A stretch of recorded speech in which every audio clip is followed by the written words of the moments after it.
Hi friends, మీకు ఈ video నచ్చినట్లయితే లైక్ చేయండి, సబ్స్క్రైబ్ చేయండి.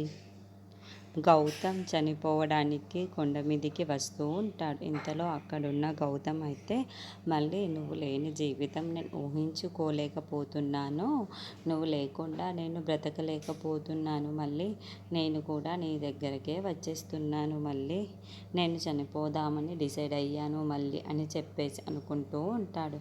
ఇంతలో అక్కడున్న గౌతమ్ అయితే మన పాప తల్లిదండ్రులు లేని పాప అవుతుంది, ఏం జరిగినా సరే ఈరోజు మనం చనిపోవాలి అని డిసైడ్ అవుతున్నాను అని చెప్పేసి అక్కడి నుండి దూకబోతూ ఉంటాడు. ఇంతలో ఆరాధ్య అక్కడికి వచ్చి, హే ఎవరు నువ్వు, ఎందుకు చనిపోవాలనుకుంటున్నావు అని చెప్పేసి తనని పక్కకు తోసేస్తూ ఉంటుంది.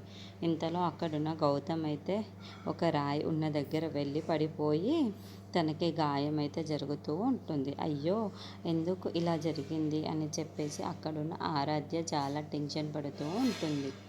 ఇంతలో అక్కడున్న గౌతమ్ అయితే అబ్బా అని చెప్పేసి పక్కకు తిరుగుతూ ఉంటాడు.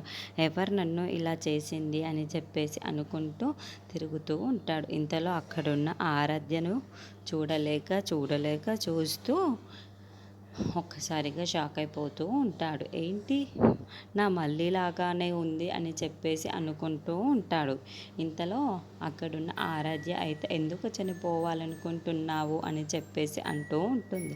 ఆ మాటలు వినగానే అక్కడున్న గౌతమ్ మాత్రం, ఏంటి నా మళ్ళీ బ్రతికే ఉందా, నా మళ్ళీ ఇంకెలా ఉందేంటి అని చెప్పేసి అనుకుంటూ ఉంటాడు. అలాగే చూస్తూ ఉండిపోతూ ఉంటాడు. అక్కడున్న ఆరాధ్యను మళ్ళీ అనుకుంటూ ఉంటాడు. ఇంతలో అక్కడున్న మళ్ళీ మాత్రం, ఎందుకు నువ్వు చనిపోవాలనుకుంటున్నావు, చనిపోతే నీకేం వస్తుంది చెప్పు అని చెప్పేసి తనను నిలదీస్తూ ఉంటుంది.